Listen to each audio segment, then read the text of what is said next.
Have you ever stumbled across a sentence in an old text that felt more like a riddle than a statement? Well, today we're going to tackle one of those head-on from the book of Revelation. But instead of just guessing what it means, we're going to use a special key, the original Greek it was written in. Let's see what secrets it unlocks. So, here it is. This is our puzzle. The kings of the earth have committed fornication, and the inhabitants have been made drunk. I mean, wow, that is some incredibly intense and, let's be honest, kind of weird imagery. What on earth is this actually talking about? So, what are we looking at here? Is it about spiritual corruption, some kind of shady political alliance? Or is it something else entirely? You know, the only real way to figure this out is to stop guessing and go back to the source, to examine the evidence hidden inside the words themselves. Now, if you look closely, this one verse is actually making two separate big accusations. To really solve this thing, we've got to tackle them one by one. First, you have the world's leaders committing this act of fornication. And second, you've got all the people in a state of drunkenness. You can see it really clearly here, split into two distinct parts. On one side, you've got the kings and their sin. On the other, the people and their condition.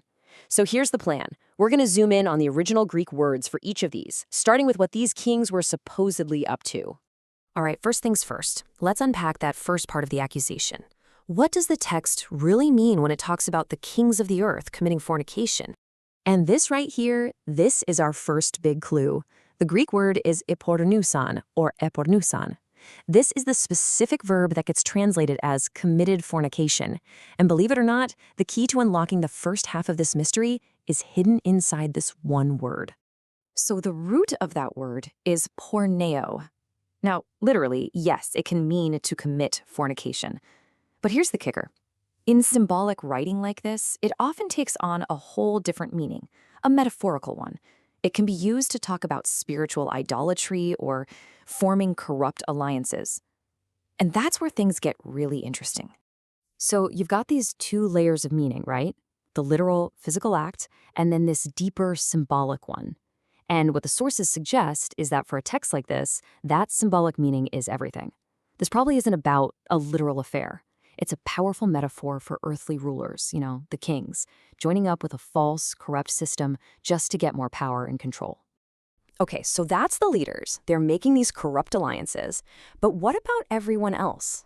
Let's switch gears to the second half of the verse and see how the regular people, the inhabitants, were being affected by all this. The people emestisan, they have been made drunk. Okay, but drunk on what? It's very specific. They were drunk on the oinu dis porneas, literally the wine of her fornication. And, well, this clearly isn't your average wine. The Greek word for to make drunk is methio. And just like before, this word is hiding a much deeper symbolic meaning. This isn't about literal alcohol. It's about being intoxicated with lies, being spiritually blinded, and totally deceived by some kind of seductive influence. It's about being so captivated that you lose your moral and spiritual clarity. So we've got corrupt leaders and deceived people. Let's start connecting these dots, because this imagery, this whole idea of an intoxicating drink, it is not coming out of nowhere. It actually ties into a much bigger picture with roots deep in other ancient texts. And this is the key that unlocks the whole thing. There's a verse from the Old Testament book of Jeremiah that says, "Babylon hath been a golden cup that made all the earth drunken." So this idea of a corrupting, intoxicating cup was already a really powerful symbol long before Revelation was ever written. So let's just quickly retrace our steps. First, we looked at fornication and found out it likely symbolized corrupt alliances. Then we tackled drunkenness and realized it's a metaphor for being deceived by lies.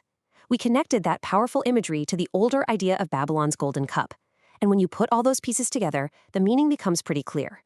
The verse is describing a global system of corrupt power and false belief that seduces leaders and deceives pretty much everyone else. Okay, so we've kind of cracked the code on this verse, but what's the bigger picture here? Why does this whole process of digging into words even matter? What can we take away from this little journey? And here's the main takeaway, I think. Going back to the original language isn't just some academic exercise. It reveals the real metaphor.